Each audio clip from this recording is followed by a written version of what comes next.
Shalom. My name is Rabbi Nachman Simon, the Delmar Chabad Center, and today we have a very special guest, our Assemblyman John Faso of the Columbian Green counties, including the Bethlehem area, which includes the Delmar city, and we'd like to invite him and thank him for coming to us and showing us the Jewish view and telling us about exactly maybe an update of what's happening in our assembly in the capital, and also maybe a few issues that's specifically pertaining to the Jewish community. Well, Rabbi, thank you very much. I do appreciate the opportunity to be here with you and your viewers. It's a wonderful opportunity that I have to represent the people of Columbia Green and Bethlehem and Queens in the State Assembly. And I enjoy opportunities like this because this gives me a chance to talk about issues that may be happening in Albany, and we have no shortage of controversy, as you well know. So it's a pleasure to be here. That's very good. Listen, we want to have a few little, there's so much happening, like you say, in the Capitol. There's so many issues. Maybe a few of the major issues that are coming up, maybe pertaining to the local area, not on the maybe the grand scale. Certain things with the budget is always an issue every year. Right. I think that this year, perhaps more than any other, the whole controversy of the state budget has reached public attention. I think I saw a public opinion survey recently which said that about 70% of the people in New York State knew that we had a deficit. But when we asked in the survey how large was that deficit, under 10% of the people knew, and my thought was, well, that's great, because we in the legislature don't really know, because the way in which we make these budgetary projections is it's really an extrapolation or a projection over time, and we're in essence trying to make a good faith guess as to how much revenue is going to come in. This year we have had a shortfall in revenue, but it's very important for us to recognize two things about the state budget. We, for the last 4 or 5 years, have been the great beneficiaries in New York State of tremendously increasing revenues. Our revenues have been growing, our tax revenues have been growing at a rate of approximately 8 to 10% a year. The personal income tax and other fees and charges have really been leaping astronomically. So as a consequence, what that has meant is that the inclination to spend money has also been there. And we have been able, we've been able to increase spending at rates of 8 and 9, 10% a year, and at the same time reduce taxes. And this year we have come crashing headlong up against the brick wall of reality, which is revenues are not increasing as fast as they were. So it's necessary for us to restrain spending. And I have yet to, one of the controversies we have is many people are saying we should defer or repeal the 4-year tax cut, which we enacted in 1987. That tax reduction is intended in stages to reduce the top rate of income tax in New York State to 7%. So we will be tracking really the federal system, where at the federal level they're having 2 rates, 15 and 27%. We in New York State are going to have 2 rates in 1991 of 5.5% and 7%.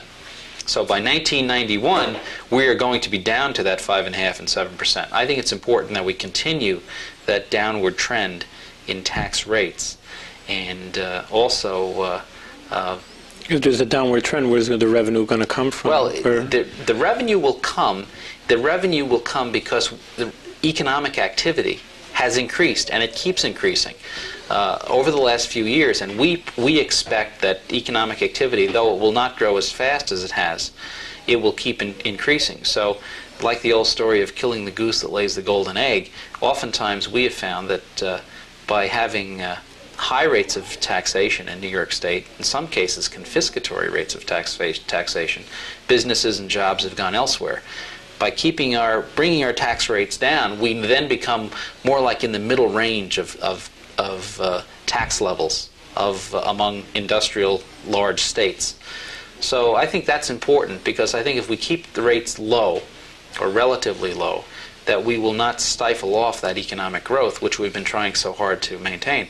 And it's that economic growth that brings in the revenue that we need.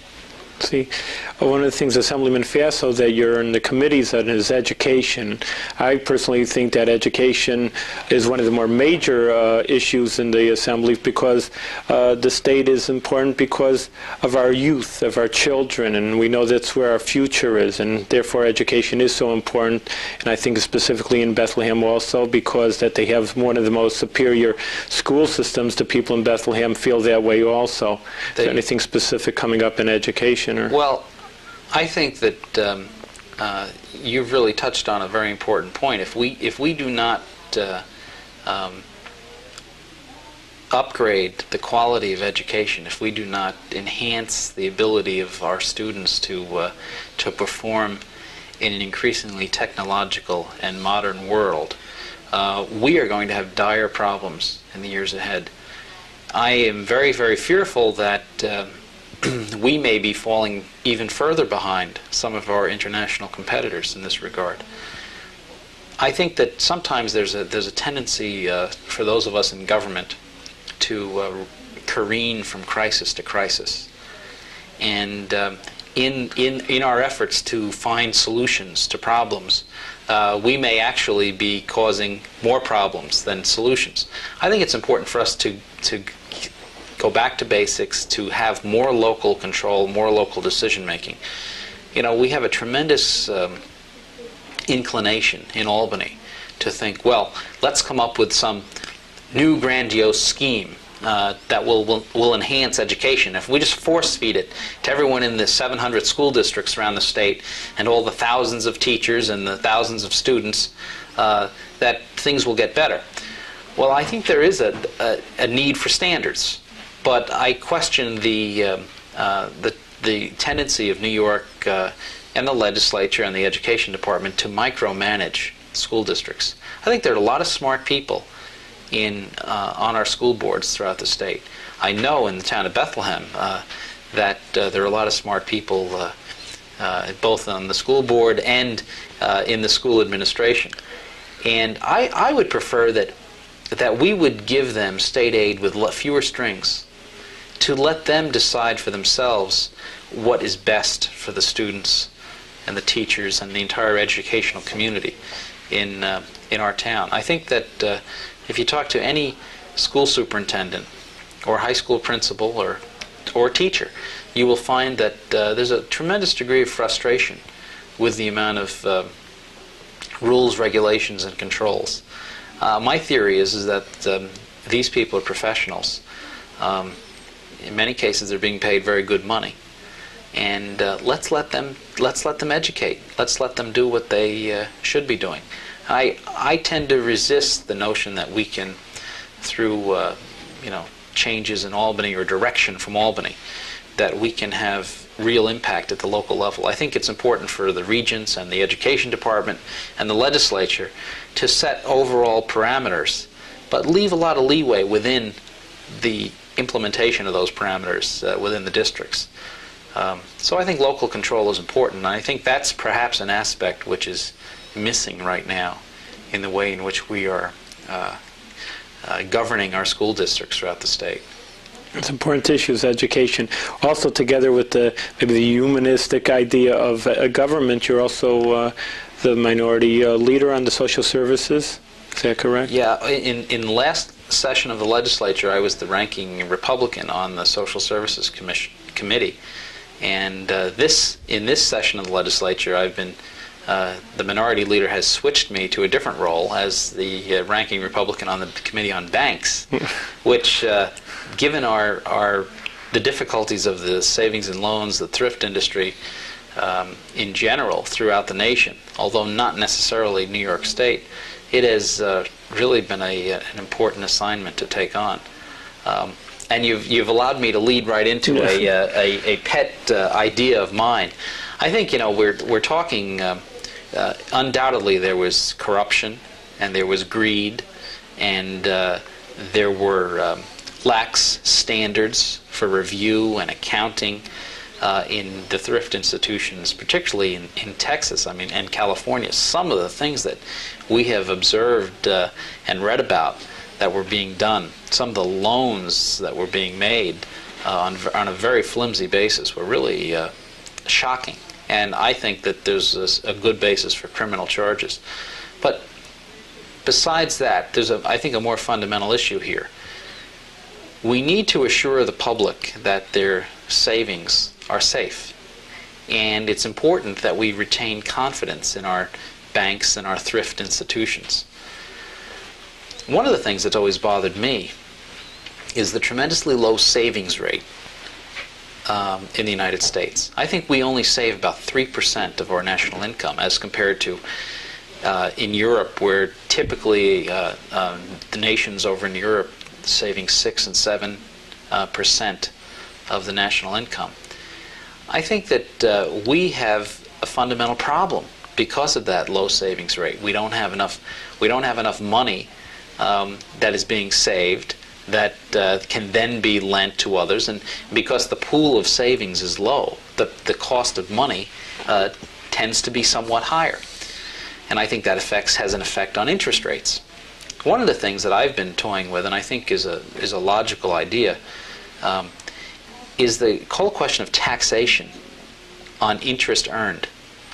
You know, if someone starts a savings account and they want to save for their children's education, or they want to save for a vacation, or they want to save for whatever reason, in addition to the home, if they start a savings account and they put their money in that account and they put it into CDs or whatever, they're putting after-tax dollars in that savings account.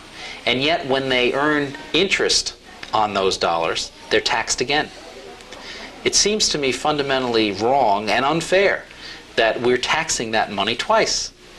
You know, if you go out and you consume something, if you go out and you take your money and instead of saving it, you consume, you buy a car, you go out and spend it, you borrow money and buy something. Up until a few years ago, we allowed you to deduct from your taxes all of that interest that you paid for the borrowing. And yet we were taxing your savings. So in effect, we were subsidizing your consumption and we're penalizing your thrift. Now the federal tax reform, and the state has followed this, in 1988, for 1988 taxes, people can only deduct 40% of their revolving charge interest. I think that's good. I think next year I think it goes down to 20%, and I think it's then eliminated. I'm not certain about that, but it is going to be eliminated. But at the same time, we're not remedying the problem with thrift. We are still taxing people's savings. And I think it's wrong. I think if we set up an incentive for savings, if we said that an individual could earn up to, say, $1,000 or even $5,000 of interest tax-free, I think that would encourage people to save. And I think that it would help restore confidence in the thrift institutions and the banks, because it would make people more likely to put their money in those institutions.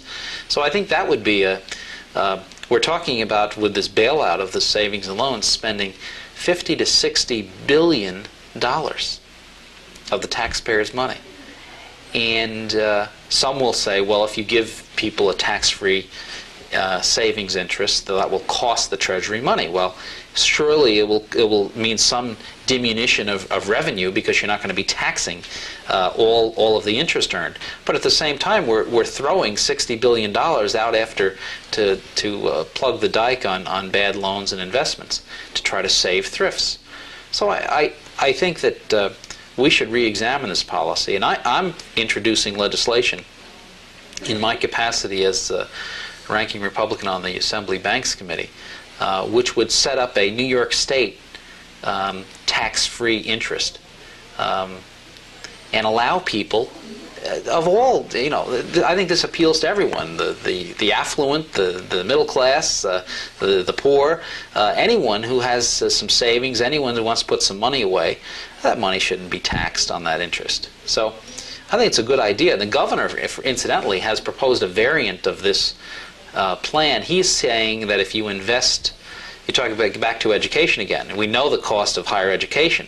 I know you have young children. I have a 4.5-year-old and one on the way, and we were just looking this morning about what will it cost to send my 4.5-year-old to college at a private institution or a public institution, in 15 years, and the cost is staggering. We figure we'd need a minimum by that time of $80,000 to $100,000. I mean, yeah.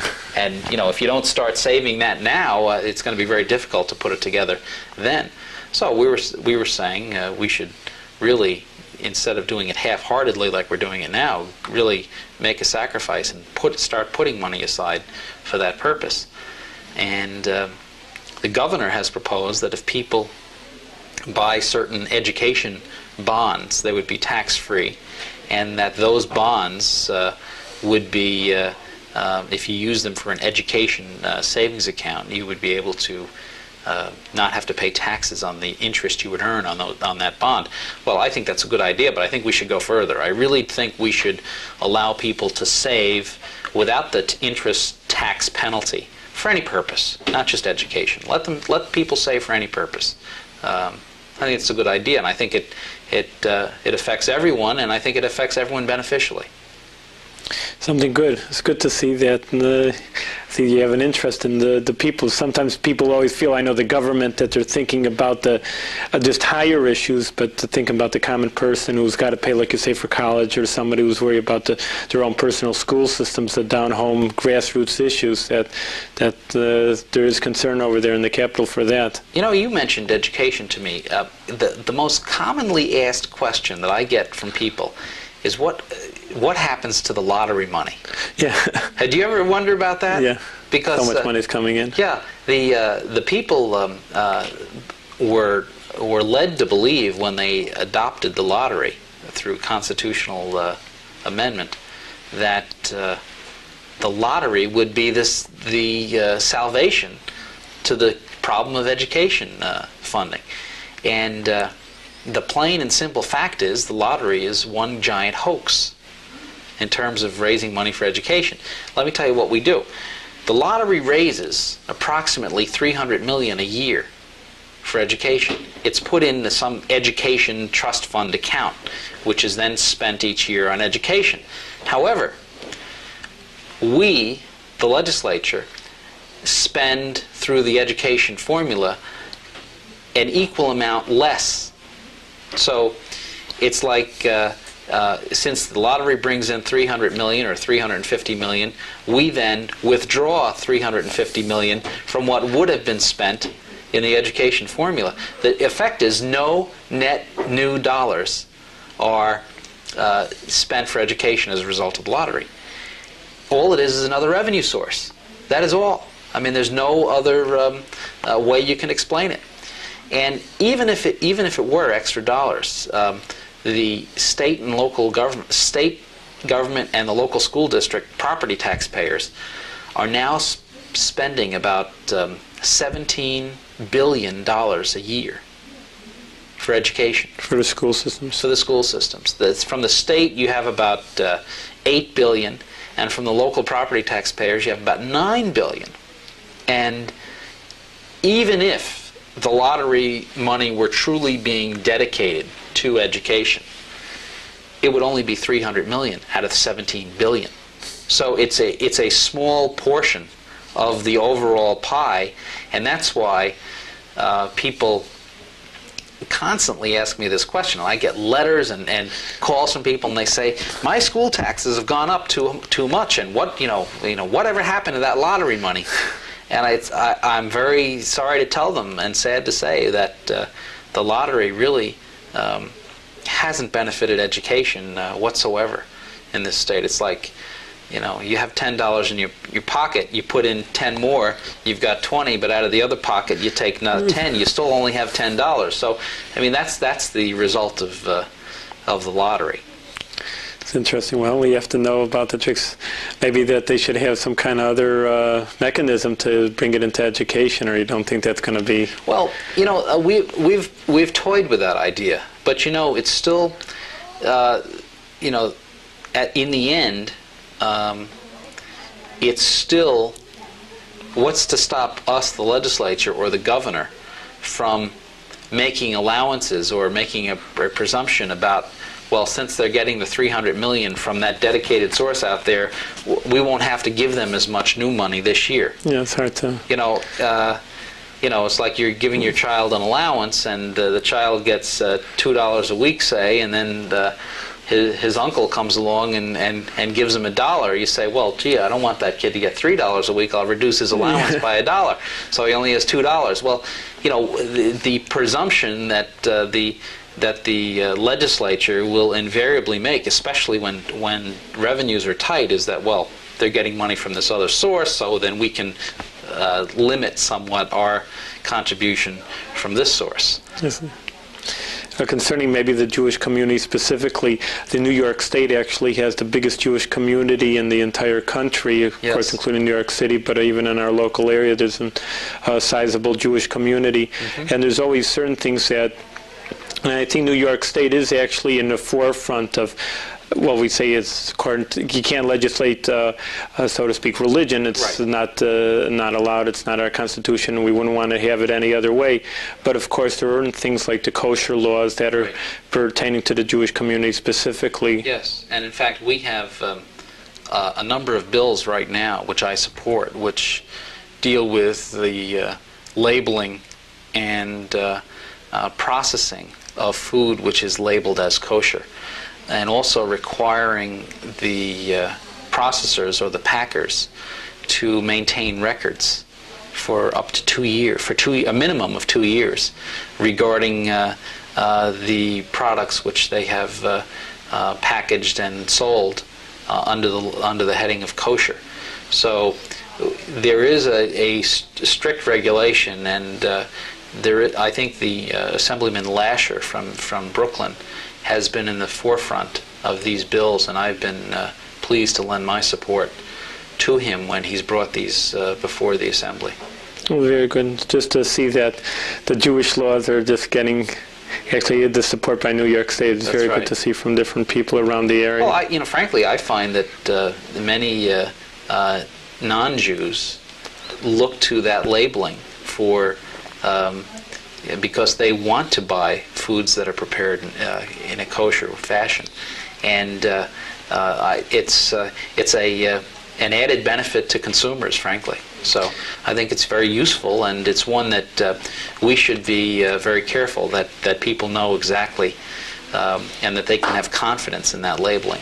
Higher standards. I know that it's come out from different committees about exactly why kosher is sometimes more expensive, and that they found that there is higher standards because of that. And people, the part of the lactose-free people that are not, of course, Jewish are not keeping kosher, of course, but like you say, the higher standards that kosher allows, that there's many people around the area. That's right. I think it's something which we have that labeling, and we should make sure that there's a high degree of consumer confidence about that labeling. Oh, that's good.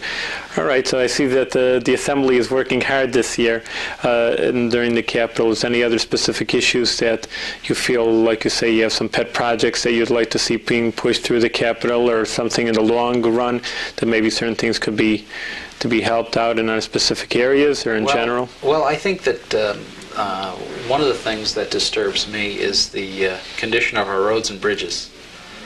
And we went and enacted that $3 billion bond issue last year, which I was very much against. Why were you against it? Because the bond issue, first of all, is very expensive. Yeah. And second of all, it won't solve the problem. The problem is we're not taking the second problem first, that we are not putting enough revenue year in and year out to the maintenance and repair of our roads and bridges. We are only spending, say, $500 to $600 million at most out of the general fund each year for road and bridge repair, and yet that same general fund receives over $1 billion, in motorist-related taxes and fees, gas taxes, license registrations, what have you, over $1 billion. We should do what 47 other states do, which is to dedicate the motorist-related fees into a segregated special fund, which we politicians and other interest groups out there can't get their hands on. the motorist is a great revenue raiser for state government, and Governor Cuomo is incessantly going back to tires or car registrations or license fees or whatever as a source of revenue. I think that's wrong. I think that the motorists should be paying for the roads and bridges. They're the ones who are using them. And we have a really serious problem with deficient bridges. It's been very difficult. We all know the situation with the Jericho Bridge when a bridge is closed, the difficulty that presents. But with bridges and roads in disrepair, it's a very serious problem. It's also very expensive to keep bonding. $3 billion we borrowed last year. That money will run out by 1993 or so. It will cost another $2.1 billion on top of that for interest. So why don't we take that $2.1 billion, instead of having the taxpayers have to cough it up and pay the bankers and the financiers the interest charges, why don't we use the $2.1 billion for roads and bridges? So what we have been trying to say is, let's have a dedicated highway trust fund. 47 states do it that way. The federal government does it that way. Let's stop using the motorist-related fees and gas taxes in the general fund. Let's put them to where we have to have them. And the governor's DOT has said we need at least $1 billion a year. And in fact, we may even need more than that. I believe that motorists would even pay a nickel more in gas tax if they had the assurance that it was going for roads and bridges. But if it's just going to go to the general fund and support all the other programs of state government, I think people would be opposed to that. So the people in the town of Bethlehem, it was about 6,000 to 4,000 voted against the Bond Act, and the people in my district, I'm glad to say, voted overwhelmingly in a similar fashion to the people in Bethlehem, voted against the Bond Act. But it narrowly passed in the state because people were led to believe that this would be the solution. They were shown commercials with the thruway bridge in the Schoharie Creek, and yet the thruway isn't even financed through those revenues. So it was a little bit deceptive, and I hope that we can change that and enact a dedicated highway fund. That's one of my another one of my pet projects. Well, sounds good. Sounds good. Your actions just sounds good, and you know, this is your second term now as the Assemblyman. It looks like right. A long-running situation. Well, as long as the people have me there, I'll stay. Well, of course, it's a democratic country, but on the other hand, that if you're doing a good job, I'm sure the people in response, and I see that you are, I see concern with the people's interests, and that's the most important things as a government that reflect what's good for the people in all spectrums, whether it's the highways or it's the government, where it's like the human services, education, and social right. services, for that example. But these are important issues for today, and it's, you know, people always, I think, the standing joke of politicians in government, and it's one of the probably the easiest jokes to joke about. But on the other hand, it's a hard job, and it's and I don't see it that way as any joke. And people, as I see in the Capitol myself, are dedicated in their own way to try to see something happening. It's a very big monster, I would say, the running a state. You know, pulling here and tugging from one angle and pulling from another angle and trying to like pull a horse from different angles into where you want to go. But things are done, and I'd say personally we're fortunate to live in one, I think, the greatest state in this country, because it does provide so much for so many people, opportunity, and even the social services. So I think it's important, and I think a lot of it does relate back to the government. Well, and New York State has been in the forefront of a number of areas. I think, you know, but we need to do more. We need to do more for our mentally ill. We have a tremendous epidemic of AIDS. We have the drug problem. I mean, 1 out of every 80 babies born in the city of New York carries the HIV positive virus. It's an astonishing, shocking thing. We've got to get this situation under control. You've got to have, I think, enhanced penalties for drug trafficking, but we also, I think, there's no way we can deal with this problem just on the supply side. We need to deal with the demand side, and we need to educate our children and others as to the dangers and how they can just destroy their lives by experimenting in drugs. And it's a tragedy. I've known people whose families have been shaken apart by this. Alcoholism is another one. I mean, it's a tragedy. Probably the most abused drug, even with all the things we're talking about with cocaine and crack and others. Alcohol is still the most abused drug. So, I mean, you have tremendous societal consequences from this, and government has a role in education and other methods to help solve the problem. Thank you very much, Assemblyman Faso, for coming, and maybe in the future you'll give us another update of what's happening in the Assembly. Thank you. Pleasure to be here.